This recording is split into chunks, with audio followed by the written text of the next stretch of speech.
What's going on, boxing fans? It's Pull kind of boxing again. Law, don't go around here, law dog. Coming at you with the boxing news for the boxing heads and the boxing minds. What is going on, my boxing family? Hit the like button, fellas.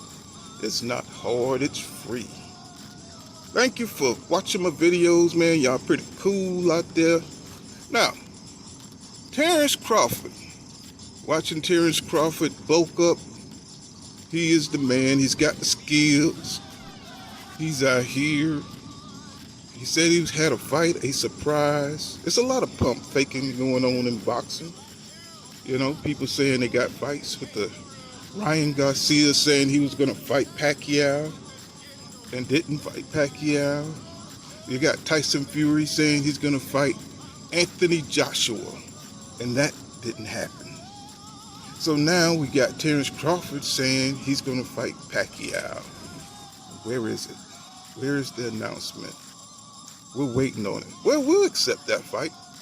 Even though you have the entire top of the division to face, you know, but people in boxing don't seem to want to see that fight. I know I want to see him fight Shawn Porter, Keith Thurman, Danny Garcia, including Errol Spence Jr. So I want to see these fights, but where they at? Why is he not interested in fighting his peers? So I know a lot of people want to say, well, he don't have to do this. This is not boxing fan language. This is extreme fanboyism. If you're a boxing fan, you want to see your action-packed favorite fighter fight the other best fighters. This has nothing to do with hate. This has to do with being a boxing fan.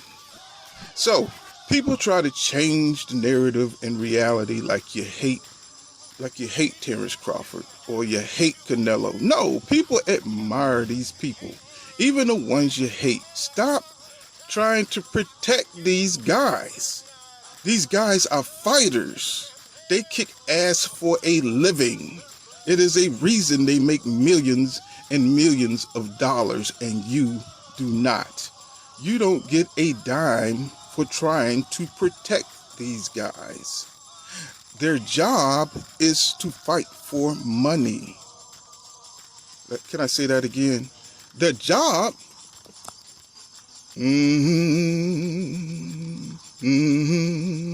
Their job is to fight for money. So, when somebody wants to see Terence Crawford fight Shawn Porter or Danny Garcia or fight anybody, they want to see his skills with higher opposition because they believe they want to see how Terence Crawford's skills translate. I'm pretty sure you understand that. But you're so busy wanting to protect Crawford from a L or Canelo from a L, you don't want it to happen. We need to get these kind of fans out of boxing. So, now we see Terence Crawford bulking up, and the rumors are he's going to go up to 154. He's going to go up to 154. Terence Crawford, you won't even fight Shawn Porter. You won't even fight Danny Garcia. You won't even fight Keith Thurman. There are no Amir Khans at 154. There are no Kell Brooks at 154. There are no green machines. There is no tomorrow, Keith. There is no tomorrow, Terence Crawford. There is no tomorrow. You go fucking around up to 154, you're not going to be the great Terence Crawford. Brooding and pot shotting and trolling people.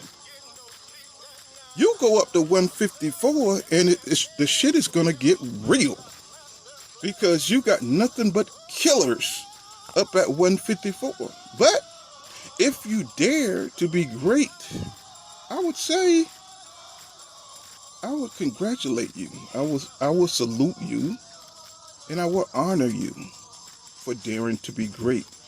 Even though you skipped all the smoke at 147. You just got to call it for what it is. We got to keep it reals. You understand? Until you see Terence Crawford in the ring in a 50-50 fight, he cannot garner the respect of the real boxing fan.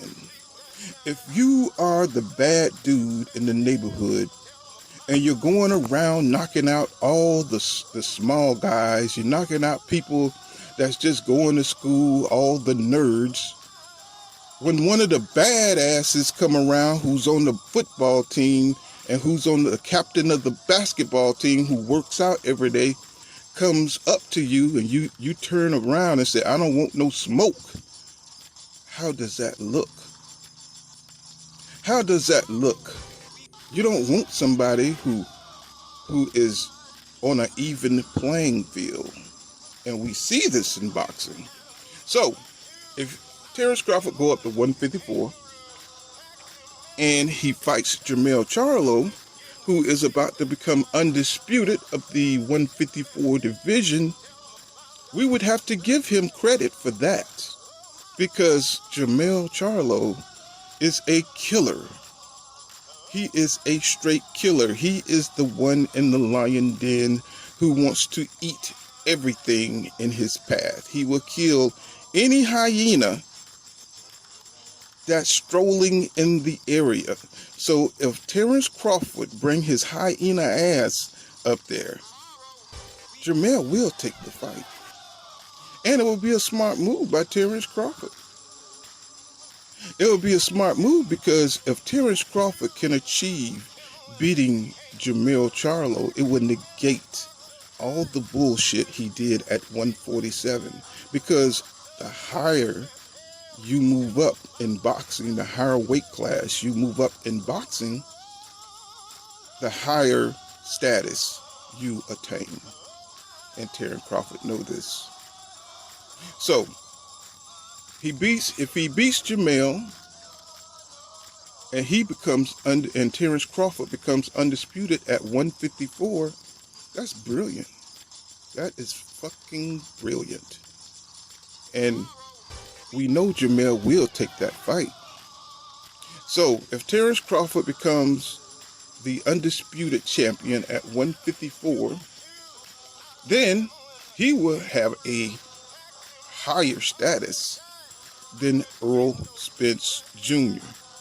Not popularity, but I do believe this will push Terence Crawford closer to where Errol Spence brand is. But then he knows that Errol Spence is headed to 154.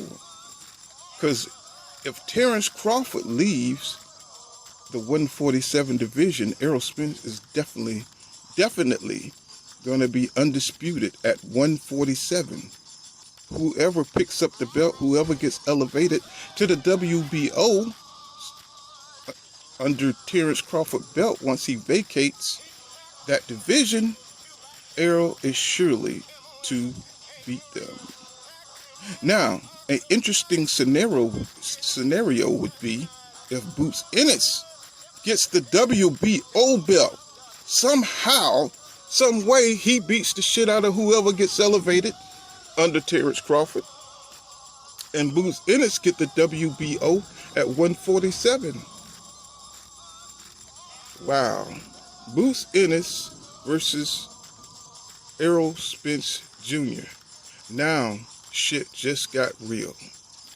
Because I see this happening, folks. I'm telling you, I could, it's coming in, y'all.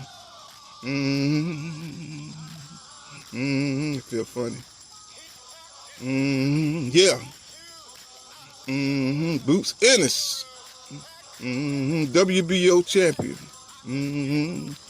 I see Bruce Ennis versus Errol Spence Jr. I don't know. I don't know if that's a good fight for Errol Spence. I don't know if he wins that fight, y'all. And I am a big Errol Spence fan. I don't know. Maybe that is brilliant if Crawford is leaving the young lion to Errol Spence Jr. to face. Ooh, oh. Terence Crawford is a nasty piece. I see it. That is a nasty little sucker. He goes up to beat Jermell Charlo. He leaves Errol Spence at 147 to face the Beast. Then Errol Spence has to come to him under his terms, coming to his division to face him as Terence Crawford as the undisputed champion. Now the terms have changed. Yes, the terms have changed. Now Errol Spence has to make a better deal with Terence Crawford because he's undisputed in his weight class. Yes. Somebody has been doing their thinking over there in the Crawford camp. So, Terence Crawford isn't going to waste time. He's 34. So, whatever he's going to do, he's got to do it this year, folks. You already know he's got to do it this year because time is undefeated. We've seen it with the great Roy Jones. That was one of my favorite fighters. We've seen it with Muhammad Ali. We've seen it with Sugar Ray Leonard. You know, we've seen it with all these great fighters. We've seen it with Duran. We've seen it with Oscar De La Hoya getting his ass beat by Pacquiao. Folks, I've forgotten more boxing than people think they know. But we'll talk about it again when Pull Kind of Boxing come back with another one. So, see you guys. Please like and share my videos. Law, don't go around here, law dog. And we'll see you in the next one. What's going on?